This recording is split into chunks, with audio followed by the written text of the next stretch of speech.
Good morning সবাইকে। আজকে আরও একটা ভিডিও। তো শীতকাল শেষ হয়েই গেছে প্রায়, তাও রাতের দিকে একটু ঠান্ডা থাকছে, সকালের দিকে তো গরমই, ঘাম ঝরতে শুরু হয়ে গেছে অলরেডি। তো এই গরমকাল আসছে, গরমকাল মানে কিন্তু ফিঞ্চ পাখি এবং ককটেল পাখি দুজনেরই কিন্তু খুব ভালো ব্রিডিং এর সময়।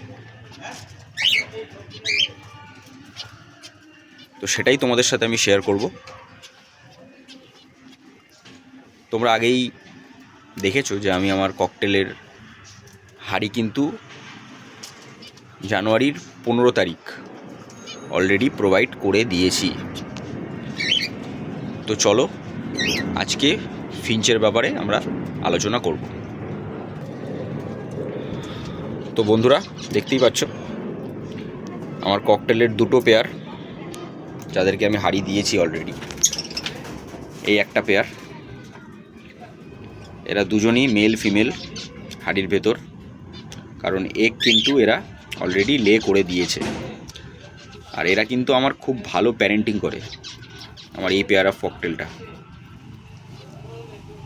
খুব ভালো প্যারেন্টিং করে, দেখতেই পাচ্ছ। দুজনে একেবারে যবে থেকে ডিম দেওয়া, এদের মানে প্যারেন্টিং অ্যাক্টিভিটিটা খুবই ভালো,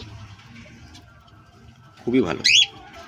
দুজনেই ভেতরে ঢুকে আছে, জানি না তোমরা কতটা দেখতে পাচ্ছ।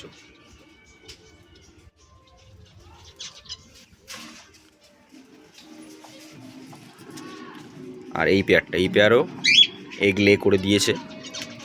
ফিমেলটা হাড়ির ভেতরে আছে, মেলটা বাইরে দানা খাচ্ছে। এরাও প্যারেন্টিং করে খুব ভালো, কিন্তু এই পেয়ারে আমার মেলটা একটু বেশি চঞ্চল আর অ্যাক্টিভ। এই জন্য কী হয়, এদেরকে খুব একটা ডিস্টার্ব করা যায় না, খাঁচার সামনে খুব একটা আসা যায় না। নিচের ককটেলটার আবার অত সমস্যা হয় না, ওরা কিন্তু সামনে লোক থাকলেও হাড়ি থেকে বেরোচ্ছে না, দেখতেই পাবে। আমি সামনে দাঁড়িয়ে ভিডিও করছি, তাও কিন্তু ওরা হাড়ির ভেতরেই আছে। কিন্তু এই পেয়ারটা কিন্তু সেটা করে না। এখন যেহেতু এগ প্রায় 3টের কাছাকাছি এগ লে করে দিয়েছে, ওই জন্য ফিমেলটা ভেতরে আছে। মেলটা কিন্তু লোক থাকলে ভেতরে যায় না, বেরিয়ে আসে। এটা একটা, তোমরা যারাই ককটেল করবে, ককটেলের কেজের আশেপাশে যেন কোনো রকমই লোকের আসা যাওয়া বেশি না হয়, এটা কিন্তু লক্ষ্য রাখতে হয়। আচ্ছা, তো আজকে আমরা যেটা নিয়ে মানে মেনলি আলোচনা করব, সেটা হচ্ছে ফিঞ্চের ব্রিডিং ইন সামার সিজন। তো তোমরা কিছু চেঞ্জ লক্ষ্য করছো? হ্যাঁ, একদমই। আমি কিন্তু আমার ফিঞ্চের দুটো সেপারেট কেজ করে দিয়েছি।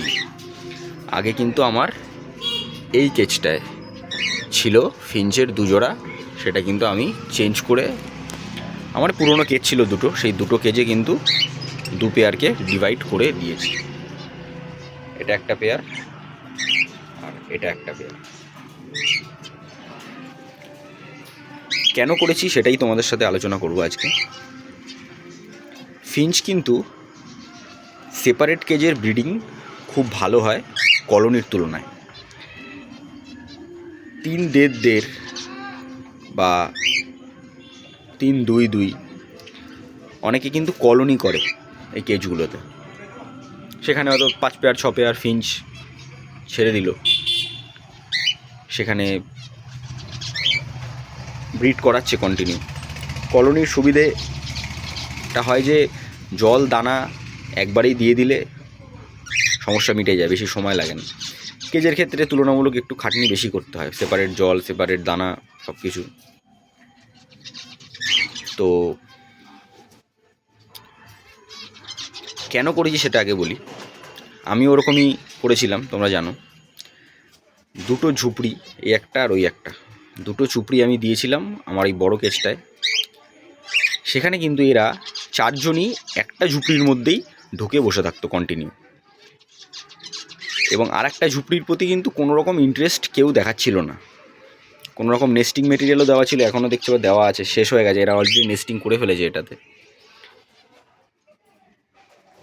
তো একটা ঝুপড়িতে এরা খুব ভালোভাবে নেস্টিং করেছিল, আর একটাতে কোনো রকম নেস্টিং মেটেরিয়াল, কোনো রকম ঢোকা বেরোনো কিচ্ছু করছিল না। সেক্ষেত্রে কিন্তু কোনো রকম ব্রিডিং প্রোগ্রেস এই ক্ষেত্রে কিন্তু হবে না। যদি দুটো পেয়ার একই ঝুপড়ির দিকে কনসেন্ট্রেশন করে, এবং সেক্ষেত্রে কোনো রকম কিন্তু মেটিংয়ের চান্স বা এগ লেইংয়ের চান্স হয় না, ব্রিডিংটা ঠিকঠাক হয় না। এবং ফিঞ্চের ক্ষেত্রে এই প্রবলেমটা কিন্তু আসে। কখনো দুটো চুপড়িও তো যদি ডিম বাচ্চা করে, সেক্ষেত্রে কী হয়, হয়তো ওরা একবার এই চুপড়িতে উঁকি মারছে, আবার ওরা গিয়ে আবার ওই চুপড়িতে উঁকি মারছে, হয়তো ওর বাচ্চা ফেলে দিচ্ছে, ওর ডিম ফেলে দিচ্ছে। এটা কিন্তু হয় ফিঞ্চের ক্ষেত্রে। মারামারি হয়তো এদের ক্ষেত্রে হয় না বেজিসের মতন, বা বদ্যি আমরা যেটাকে বলি। বদ্যিরা জানো খুবই মারামারি করে কলোনিতে, মেল বেশি হলে বা ফিমেল বেশি হলে।